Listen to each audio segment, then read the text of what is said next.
now.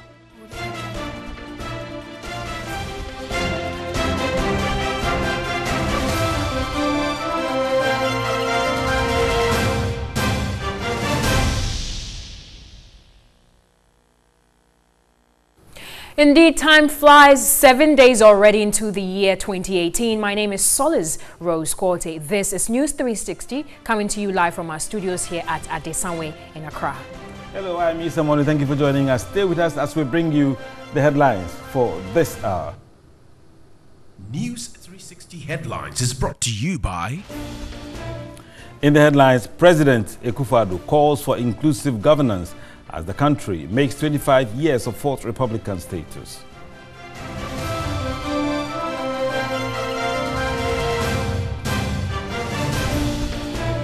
Now also today marks exactly 1 year since the New Patriotic Party took over governance of the country. We assess their performance in government.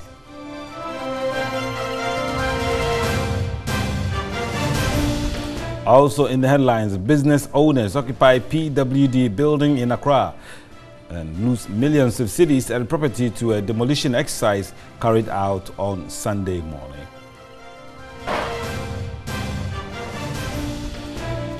Now still around business, patronage of locally made salt dips. We will find out why.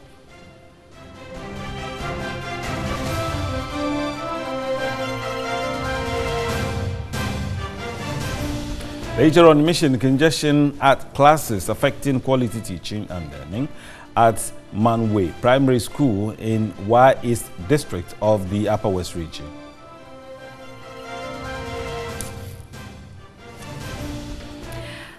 And in sports tonight, Isaac Dogbe defeats Mexican Cesar Corazon Juarez and sets up a WHO Super Bantam clash with title holder Jesse Magdaleno.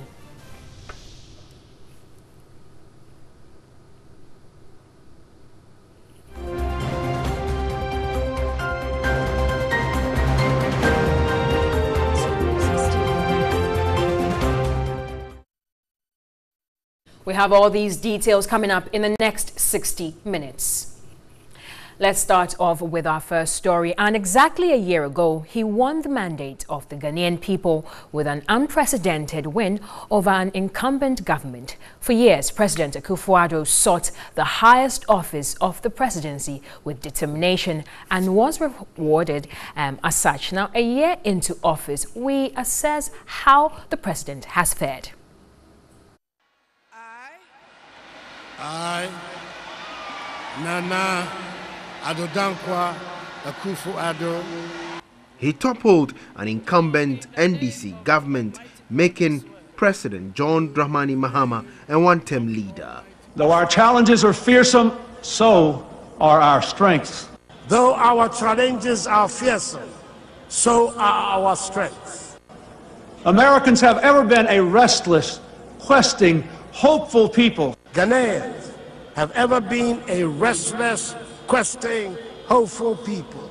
Starting off his administration with a huge public gaffe described by many as a scandal and an embarrassment for the country.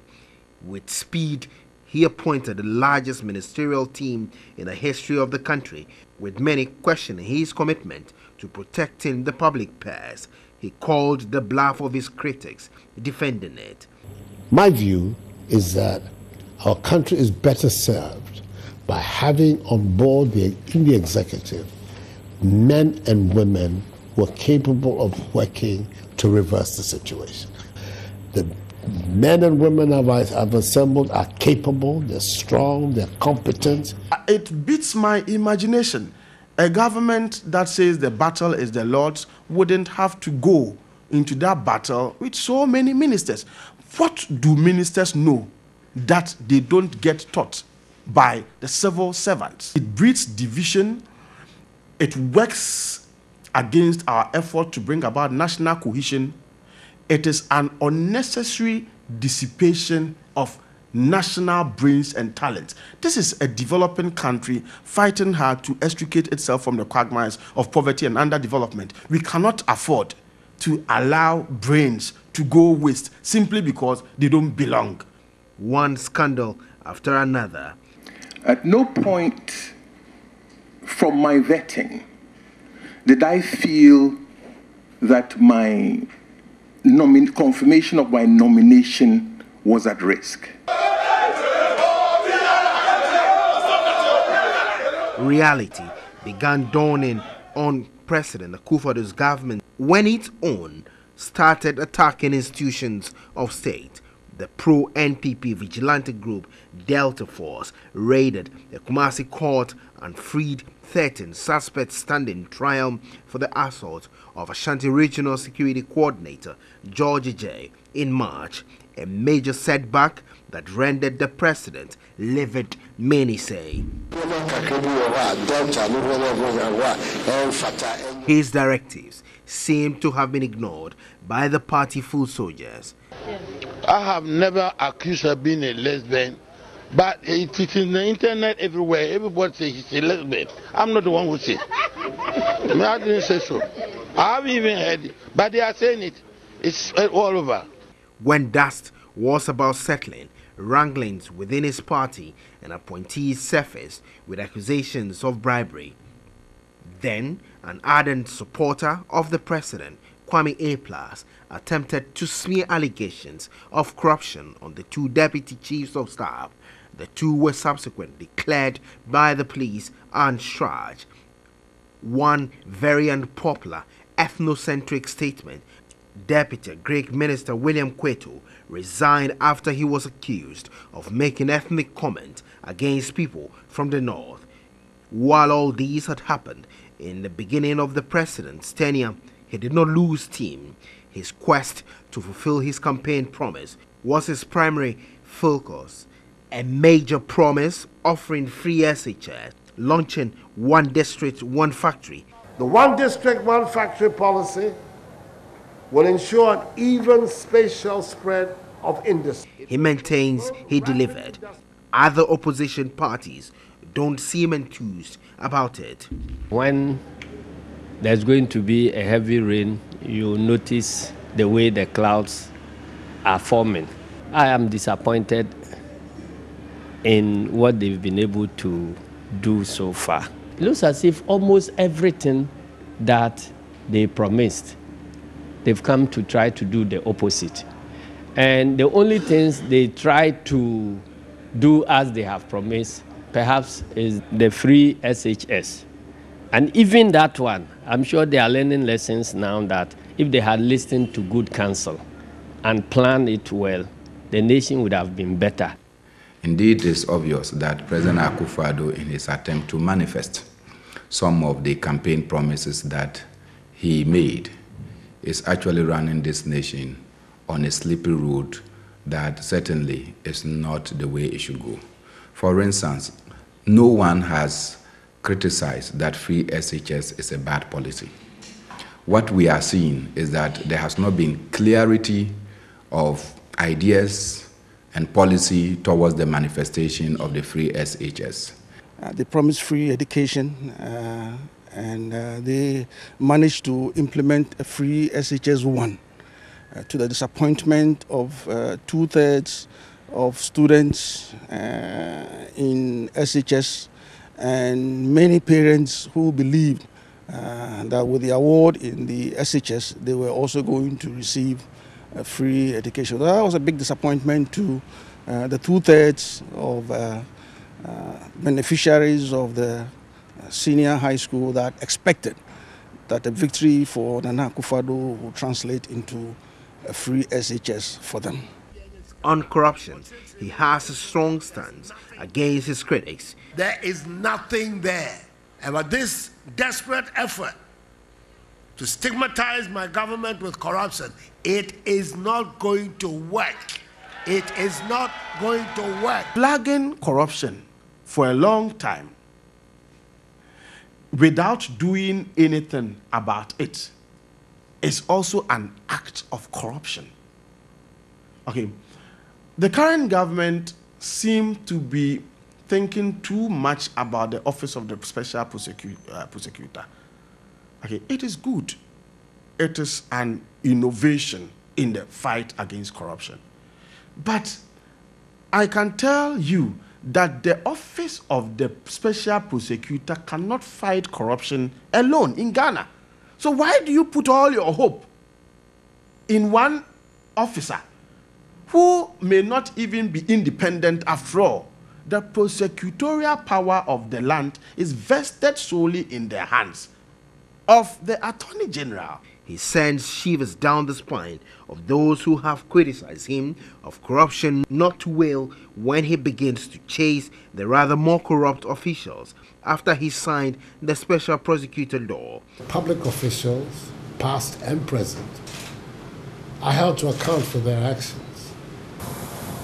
Perhaps his signal to the international community of rather a self-reliant Ghana and Africa is pushing an agenda of Africa standing on its own.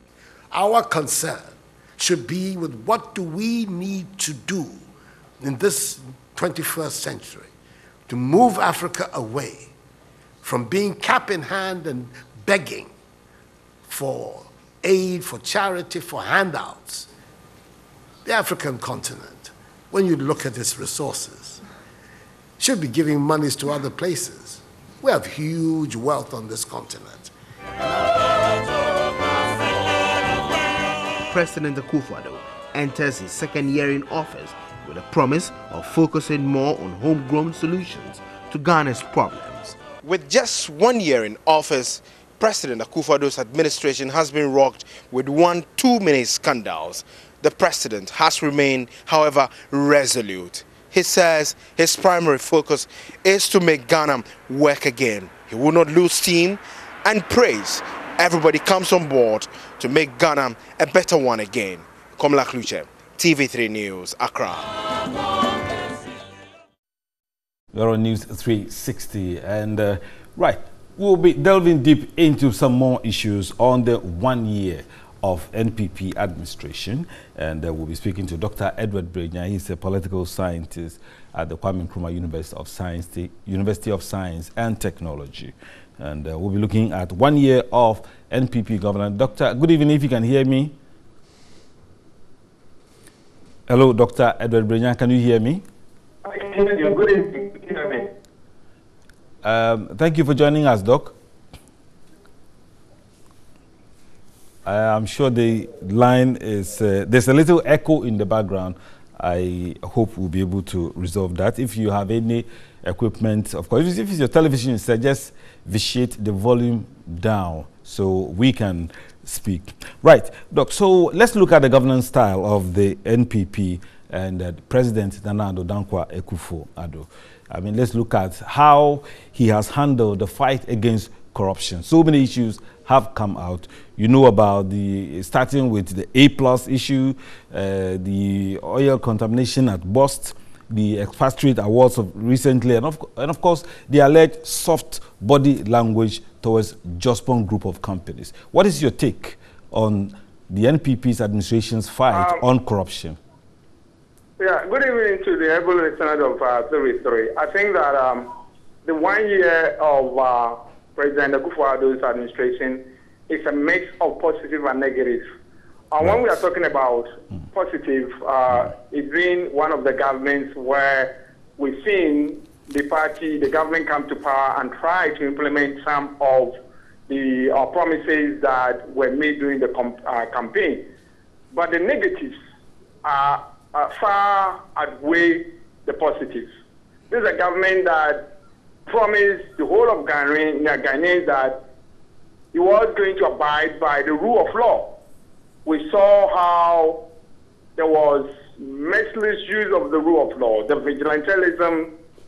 This vigilantism for a very long time thrived in this country without the security services being able to deal with it. Now, thanks be to God, it's sort of gone down. We've not heard some of their negative activities. And then we thought that was supposed to be an improvement. Then we're having a situation where government appointees, agencies do something, and then you go in and people come in and they say they are unaware. Something that is very strange. You take the DVLA, for instance. If DVLA is charging certain services, and the director can't seem to see that they are unaware, the information minister can't see that they are unaware, and you ask yourself, who is really at the helm of affairs? So, and when we look at the issue of corruption, for instance, it is surprising that a government that actually survived on criticism of corruption of the federal government would actually have corruption to the magnitude that is far above what it criticized. And I think that it's been a bit of disappointment to Ghanaians, and we're hoping that just as the president is promising the special prosecutor bill, that we will actually see some of the corrupt practices that is emerging in his own government actually being prosecuted, so that we can see that he's a man that walks the talk.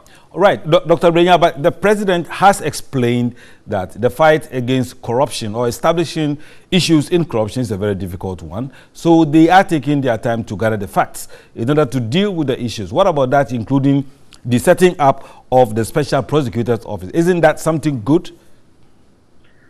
It depends on the people that will be the target of prosecution. If after all the cases of corruption that have been leveled against this government, the government turns a blind eye on the things that are happening under his watch and decide to focus on the things that happen in the XY government, then of course we'll see that it's a form of witch hunting. It's a form of means of deflating the things that are happening. But even on the other hand, we have a situation where government of the X1 government, appointees or activities of the X1 government are prosecuted alongside the things that are happening under his watch. Then of course we see a president who is serious about corruption and who indeed want to actually get corruption under control. If that does not happen, then I think it will be politicking, it will be in means of deflating the things that are happening under his government. Thank you very much, Dr. Edward Brenya. He's a political scientist at the Kwame Nkrumah University of Science and Technology. And we're discussing 1 year of NPP's government and their fight against corruption and, of course, the issue of security. All right, we're still going to stick to stories regarding the 1 year celebration of the NPP government. Now, let's move over to the Labour front, where the Industrial and Commercial Workers Union and the Coalition of Concerned Teachers have lauded the president for stabilizing the economy and the energy sector within his 1 year in office. The leadership of the unions are happy that government has restored the nurses and teacher training allowances and also released 16,000 cedis to assist the work of district directors of education.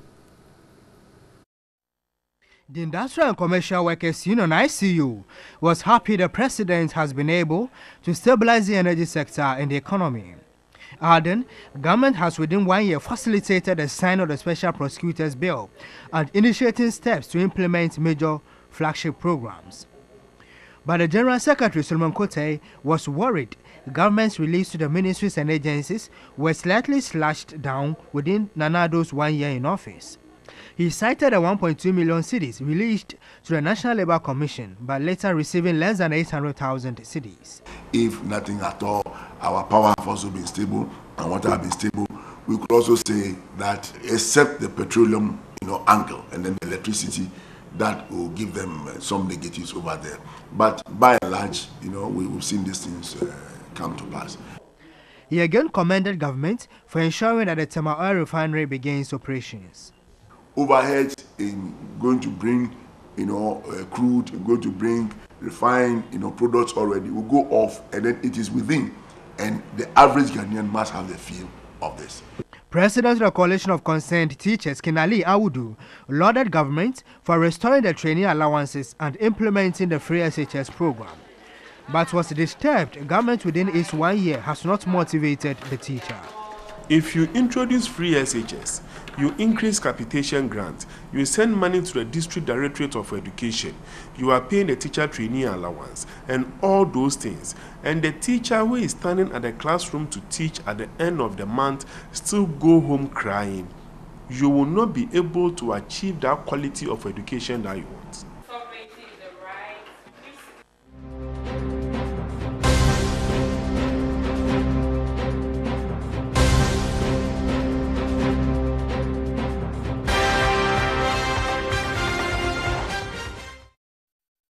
The most stories on News 360 tonight, and President Akufo-Addo has lauded Ghanaians for opting for a democratic governance and the rule of law. Speaking at the Thanksgiving service for the 25 years of Ghana's Fourth Republic, the president wants the spirit of reconciliation and unity to continue for effective national development. To put Ghana onto the path to sustained progress and prosperity. We can hope for a brighter future because we are blessed with enormous wealth and human potential. We commend the erstwhile Provisional National Defense Council, PNDC, the 1991 Consultative Assembly, the Movement for Freedom and Justice, the pro-democracy organizations, civil society and religious bodies, whose collective efforts and agitations led to the birth of the Fourth Republic. But today's celebration above all, Your Excellencies, esteemed clergy, ladies and gentlemen, is to the great credit of the Ghanaian people, the ordinary men and women who make up the fabric of the Ghanaian nation. 25 years ago, the Ghanaian people resolved to build under God a united nation grounded in democratic values and the rule of law. We have gone a long way towards realizing it, and I'm confident that with a spirit of reconciliation, fairness, integrity, and hard work, the best days of Mother Ghana lie ahead of us. Together, we are laying the platform for the evolution of a new Ghanaian civilization, which will give true meaning to the foundational values of freedom and justice on which our nation was conceived. Long live the Fourth Republic. Long may it flourish. Thank you, and may God bless us all and our homeland Ghana, and make her great and strong.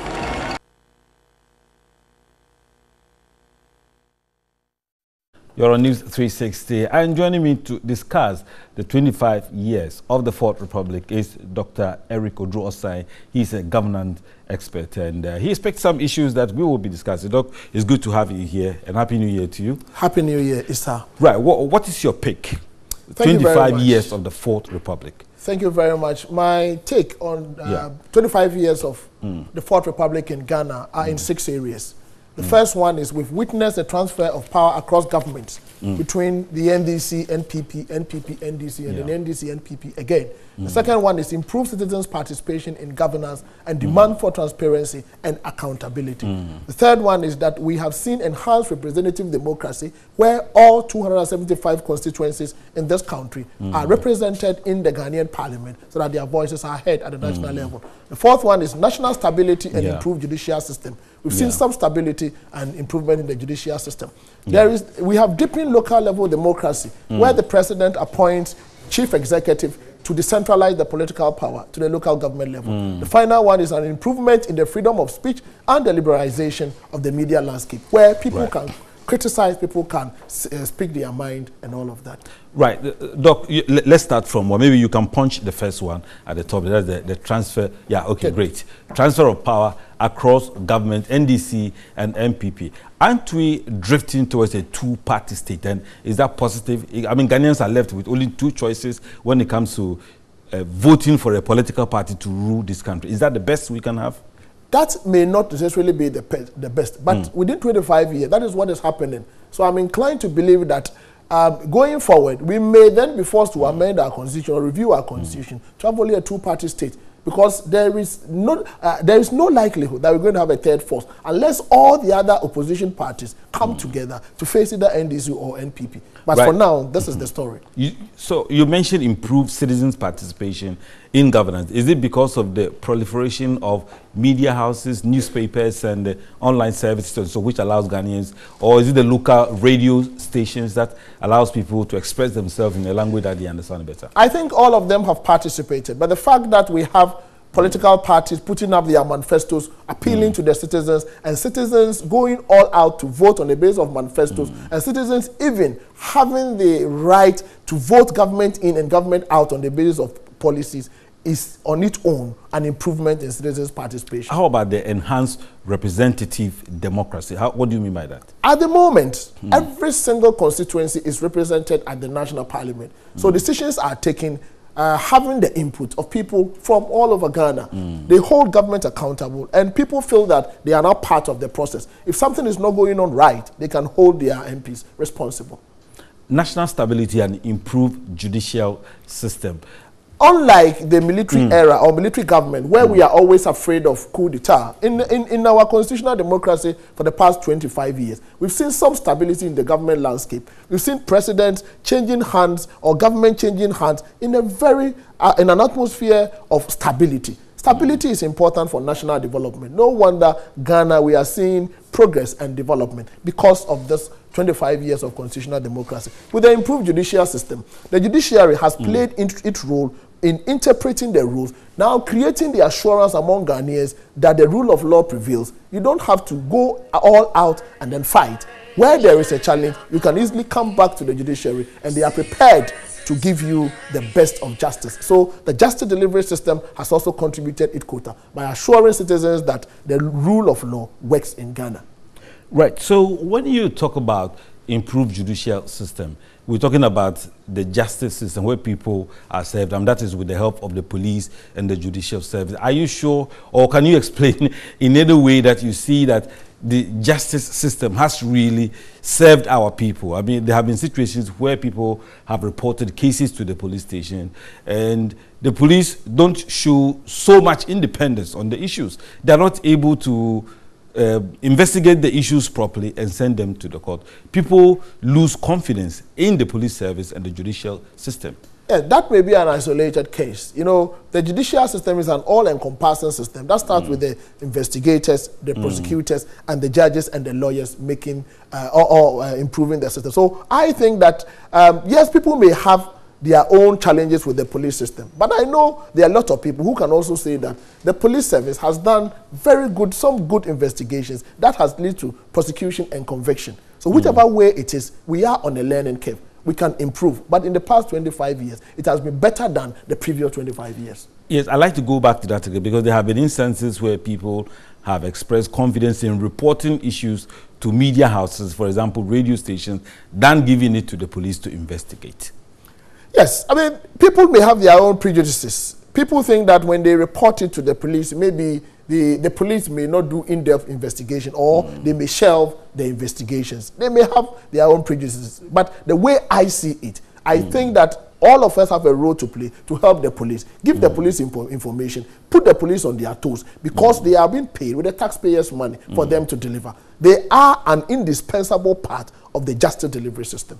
So how do you situate Anas Armiao and Anas's investigation of the judiciary, which shows a lot of, corrupt people in the judicial service? Definitely. You see, once the Anas expose on its own was a very good thing for Ghana, and I was very happy about the way the judiciary itself approached it. Right. Once Anas exposed it, they started the process of purging themselves of any alleged corrupt activities. So I think it was a good move. And we need more Anases in the country so that state institutions, amongst the 3 organs of government, can be purged of any alleged corrupt activity. 25 years of the Fourth Republic, have we really experienced deepened local democracy, as you put it? To some extent, I'll give the nation 70% when it comes to local democracy. The only aspect of local democracy left to be totally deepened is the election of MMDCs. Once we elect MMDCs, our democracy would be complete. All right. So the freedom of speech and liberalization of the media landscape? Definitely. The work of the National Media Commission, the way people can go all out to express themselves, to say things and then get away with it, is an indication that the 25 years of the Fourth Republic has been good. Now people can speak their mind. We have a number of radio stations, a number of TV stations, and all of that in this country that give people the opportunity to express themselves. One would have thought that if this was not there, what would have happened?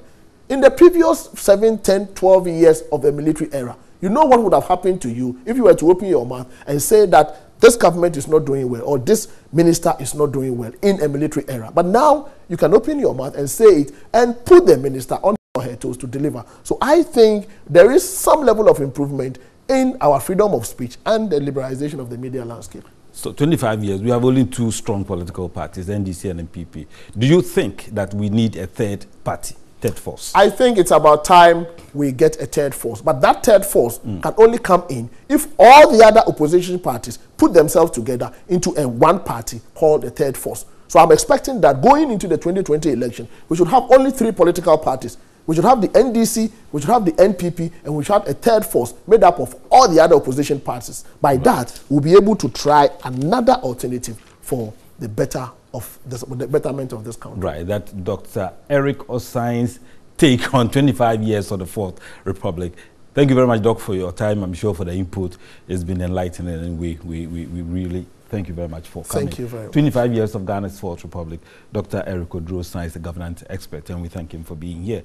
Now let's focus our attention to some more stories tonight. And business owners at the PWD building in Accra have lost millions of cedis and property to a demolition exercise carried out Sunday morning. Some say they are legal tenants of the structures and were not given ample time to evacuate before the demolition. Ivati Wakat reports the Public Relations Officer of the Ministry of Transport countered their claim.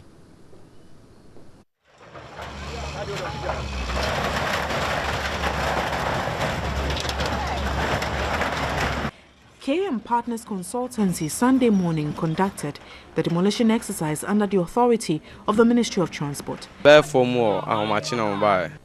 A lot is covered in the debris. They came around 4 a.m. when people were still sleeping, so traders could not take their things out. Structure, previously belonging to the Ministry of Housing, now has a Ministry of Transport as its new owners. Earmarked for an ultra-modern bus terminal for the intra- and intercity transport system, the ministry carried out a major demolition exercise. It is 4 acres of land given to the Ministry of Transport to do this ultra-modern bus terminal that would receive buses and people from the agencies under the ministry and the general public. Before the demolition, the place was a brisk business area serving as a warehouse for traders, accommodation and workplace for many. Some traders and tenants expressed shock at the pulling down of the structure, stating they are legal occupants. Some could not take their wares before the exercise. The traders say they have their things buried in the debris. I came this morning and the exercise was already done. I have lost over 2,000 cedis of my business.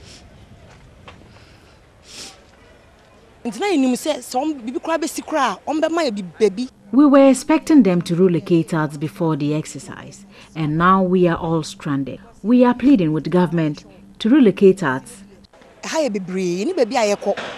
They claim they did not have adequate notice, but the Public Relations Officer for the Ministry of Transport, Gloria Holmes-Craves, countered the claim, stating the ministry gave notification before the exercise. She recounted the Deputy Minister, Titus Glover, visited the place in October to announce the exercise and followed it up with a warning in December 2017. The final announcement was done on January 4, 2017. There are several agencies involved and we are not working in isolation. So every issue that comes up as we move on would be addressed by those agencies. We have started dialoguing for some time now and we are still dialoguing. We'll keep dialoguing till the project is over. So along the line where we find challenges, we will direct them to the appropriate quarters where they can be addressed. In the meantime, business owners are trying to salvage the little they can as they have been directed to immediately vacate the area. Moving on, business has dipped drastically for the Ada Songo salt project. Managers say they can hardly sell less than 10% of produced salt, owing to the influx of imported salt competing with the locally made product. Managers of the Ada Songo Salt project say their business is barely surviving as sales have dropped drastically due to the influx of imported salt, which is seriously competing with their product. Out of a total of 80% produced, they are able to sell less than 10%. The company currently holds huge stocks of unsold salt. The salt mining company says it had developed new business strategies to hit the market, yet the imported ones still give them stiff competition. Of foreign salt into the market, and because those products are whiter in terms of color, people prefer them. Perhaps those importers are also prepared to go to any length, at least to capture the market by offering lower prices and other incentives to attract the customers. They admitted that standards are adhered to, yet what is worrying was the environment, which makes it unattractive to buyers. A monthly production of 20,000 tons becomes a burden to even sell. Distributors, we were told, have shifted to the imported salt. Managing the salt mining, according to management, was now a headache to even pay the over 20 staff and the 200 workers. The Ada Songo Salt Project was established some years ago to create the treasured white gold for the country. Currently, the project, which is owned by government, is struggling to defray debts, which is also affecting operations. The news team further visited the Kasai market in Ada, where most market women admitted that the local salt made in the area do not sell. Buyers now go for the iodidated ones and buy in large quantities.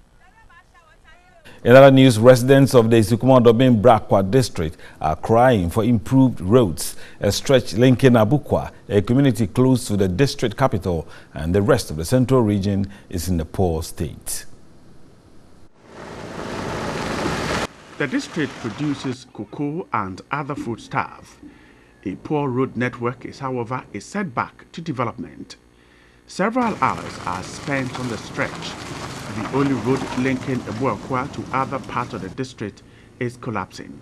I want to entreat the current government, the DCA and the MP, that they should focus on the road. And I also plead to the road minister and Nana Addo that our plea is to come and help Isukuma-Dobin Brakwa roads. Efforts to get roads fixed have not been successful.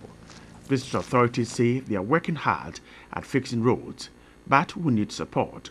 90% is about feeder roads. The reshaping normally done by the assembly and something done by the regional feeder roads. So we are moving hand in hand with them. Residents say economic activities have collapsed due to this. Several investors have refused to set up businesses in the district due to the poor road network. These roads are very, very bad, especially those within our district. And so it is very difficult for us to get investors coming. Even during our festival, those who are convinced enough to come, when they come, they don't want to return again because of poor roads.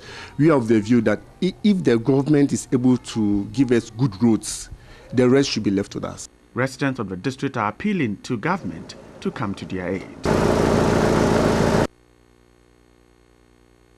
News 360 returns shortly with Mission. Stay with us.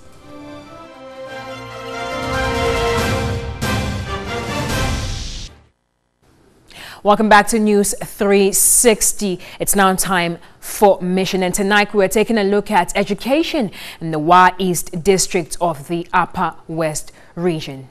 Now, authorities are making efforts to improve infrastructure in these areas. But first, let's tell you of some of the challenges. The Manwe Primary School is badly in need of infrastructure. Now, large class sizes is preventing effective teaching and learning. Bright Nana Amfo reports some classes have as many as 100 pupils.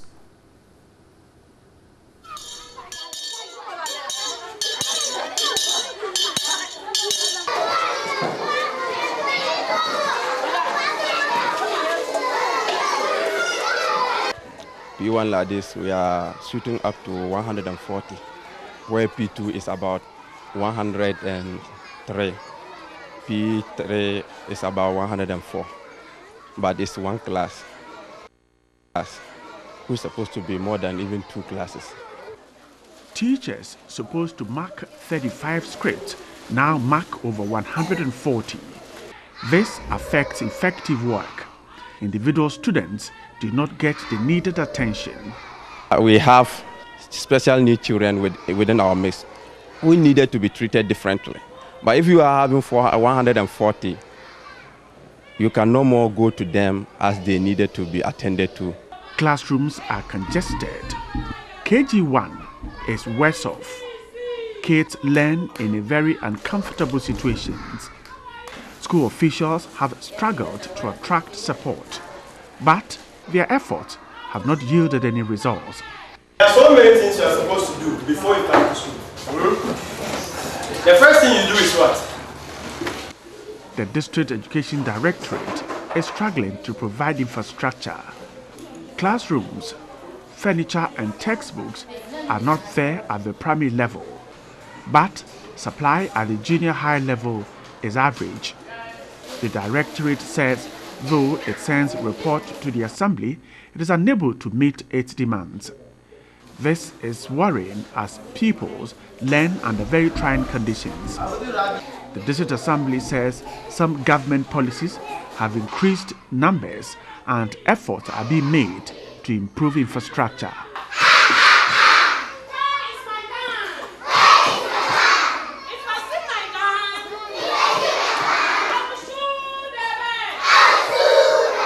Currently, when you visit some of the schools, you realize that the numbers are always higher than what the normal classroom is supposed to contain in the school. For instance, a normal classroom is supposed to house 35, but some of the communities, you go there and you see that the classroom is taking over 50. So there's every indication that such schools are supposed to be splitted. Despite this, the Education Directorate says some measures are yielding results. We wrote several proposals to other NGOs and even the District Assembly. So we are still waiting for responses from these people. Building the human capacity of pupils and students of WA East is on the agenda of district authorities. There is a tremendous improvement in the education regards to academic work, staffing situation, and even community commitment towards supporting education in the district. The population of 72,000 are demanding development, and despite efforts by the District Assembly, it cannot provide all their needs. The Assembly says it needs central government intervention to speed up development.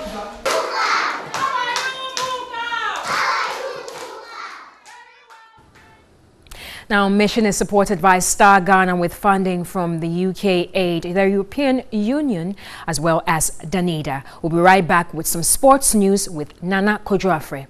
Stay with us.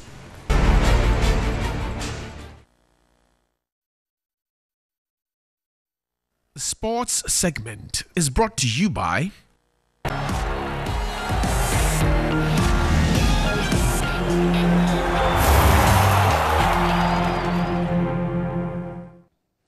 Welcome back to News 360 here on TV3. Time for the sports updates. My name is Nana Kojoafre. We start off with boxing, where Isaac the Royal Storm Dogbe won the WBO interim world title after stopping Mexican Cesar Juarez and called the bluff of champion Jesse Magdaleno. A left hook exactly 2 minutes in the 5th round decked Juarez out of contention.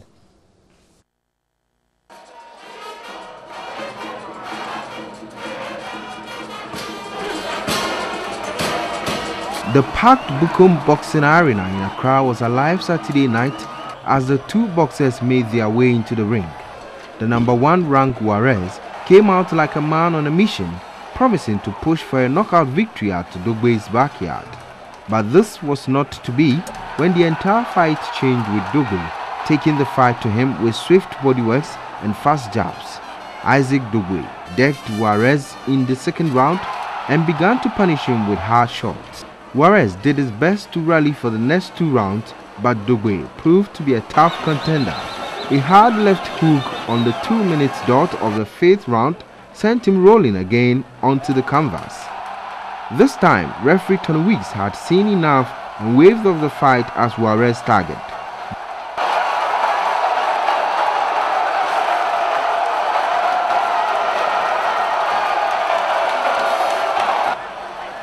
Dogbe immediately issued out a challenge directly to Jesse Magdaleno.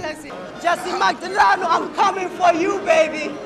I am coming for you, baby, Jesse Magdaleno. No, I know you're gonna run, but guess what? The lion is here. The lion is around. The warrior of Africa, the powerful pound king, the first pay-per-view star ever to come out of Africa. Thank you, Ghana. Cesar Juarez, whose records now dropped to 6 losses in 31 fights, is back to the drawing board after a knockout defeat at the hands of undefeated Isaac Dogbe, who now has 18 wins with 12 knockouts. Juarez was previously scheduled to fight the champion Jesse Magdaleno, but the champion withdrew with a wrist injury. The Mexican boxers team petitioned the WBO, leading to the mandatory fight with Dogbe for the WBO interim title. Magdaleno is now under order to make a mandatory defense against Dogbe. If Magdaleno does not fight him, the WBO will strip him off the belt and elevate Dogbe to full champion status. And still on that wonderful performance of Isaac the Royal Storm Dogbe, not only excited fans at the Bukum Boxing Arena, but got some patrons, boxing legends and ring officials to predict a bright future for Ghana boxing.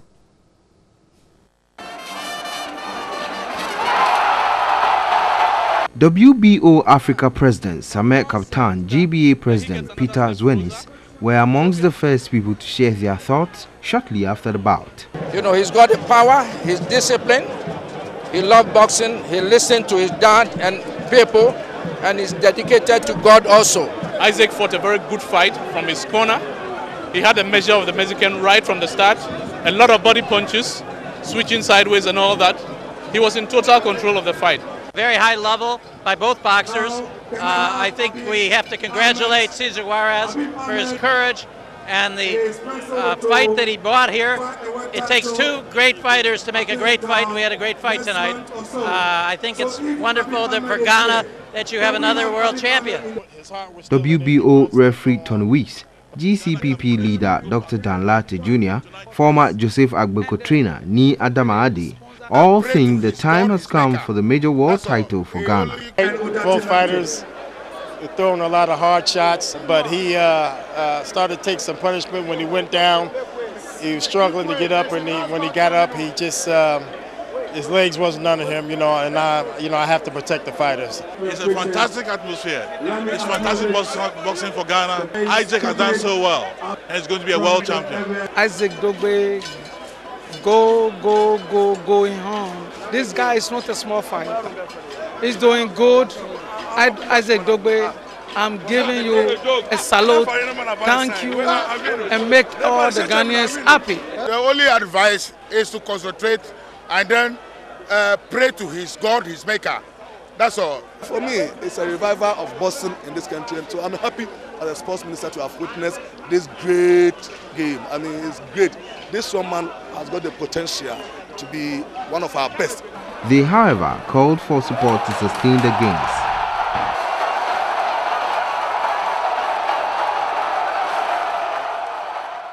And here at TV3, we wish Isaac Dogbe all the best as he hopes to win Ghana a world title pretty soon. On to some football news, and Kumasi Asante Kotoko needed a strike from Obodowusu to get the Agalka G8 campaign off to a winning start at the expense of 11 Wonders. So let's run by you the results from games that were played earlier on today in the G8 tournament. Kumasi Asante Kotoko beating 11 Wonders by 1-0.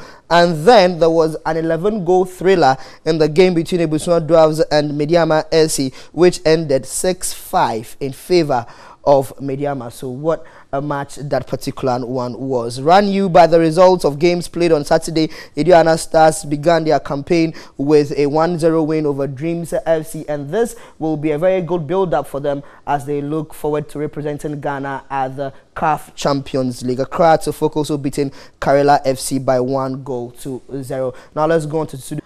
So that's how we wrap up the sports here on News 360. My name is Nana Kujafre. But Issa and Solis, let's not talk about the Arsenal game. It's not a good time to be an Arsenal fan, but Issa, you believe we have a world champion in the making?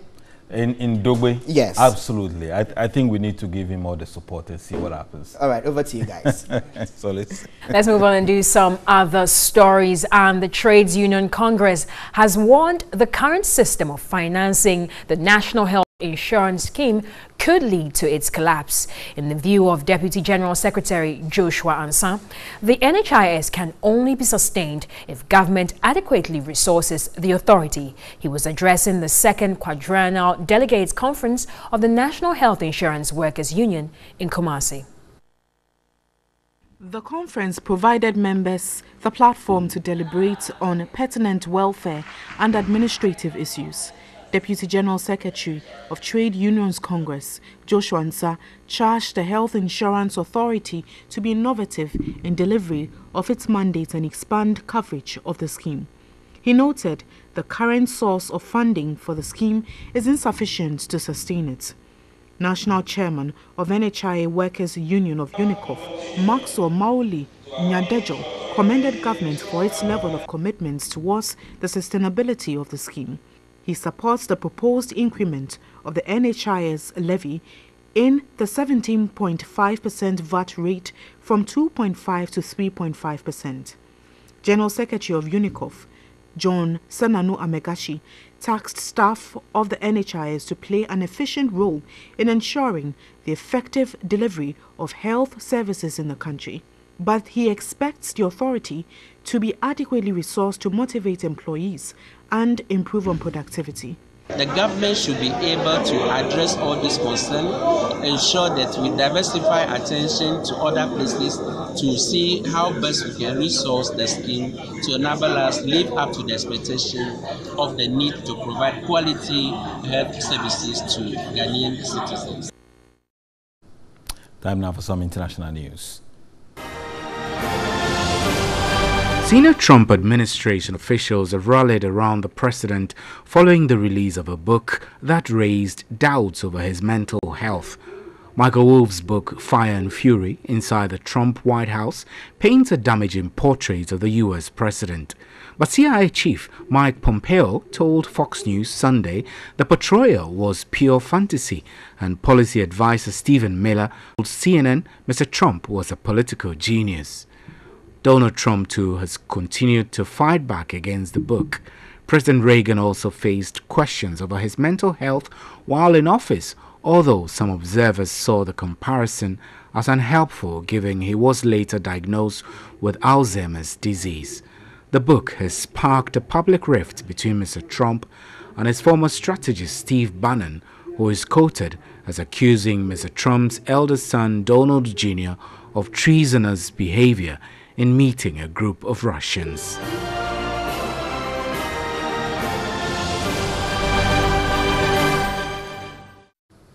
And now for some entertainment news. In entertainment tonight, the executive director of the National Theatre, Amy Appiah Frimpong, has urged stakeholders to sponsor theatre arts as part of their corporate social responsibility. Addressing the National Theatre's 25th anniversary, she lamented the slow patronage of the theatre arts.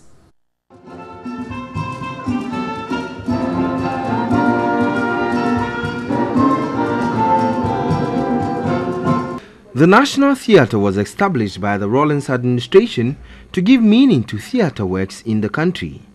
Since its inception 25 years ago, the National Theatre has played host to a number of both resident and external programs of class. Notable among these are Fan World, Keysop Concert Party and Kidderfest. Your chichi is sweet for me too much. What did you put inside for me, mommy? Also prominent in recent times has been Roverman Productions.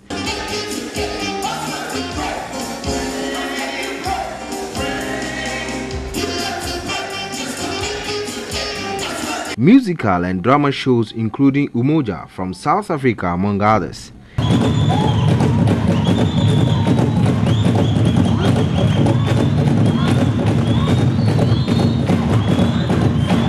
Executive Director of the National Theatre, Amy Appiah Frimpong, says the anniversary opens a page for theatre in Ghana. For the theatre represents the heart and soul of this country. And I don't know how much you can pay for the heart and soul, your heart and soul. And so we need to recognize that we need to keep the heart healthy.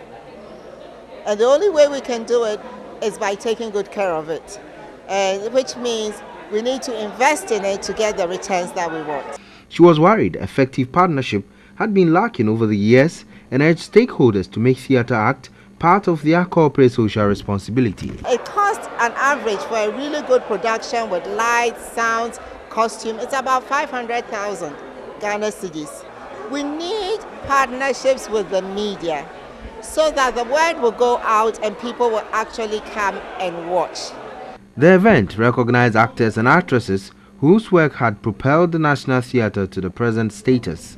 As part of the anniversary, the National Theatre will be touring the regions to showcase the importance of theatre in national development. The tour would also include exhibition of artifacts of the National Theatre and cultural heritage to bring the people closer to the National Theatre.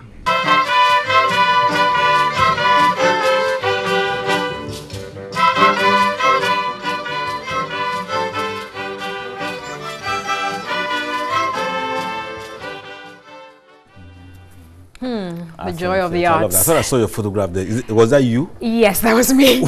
I was trained by the National Theatre when I was 10, so Wonderful. I'm one of the products of the theatre. So it shows that it's a good place to get trained. Definitely. Right, that's it for this edition of News 360. My name is Issa Moni. And I'm Solis Rose Corte. Enjoy the rest of your evening.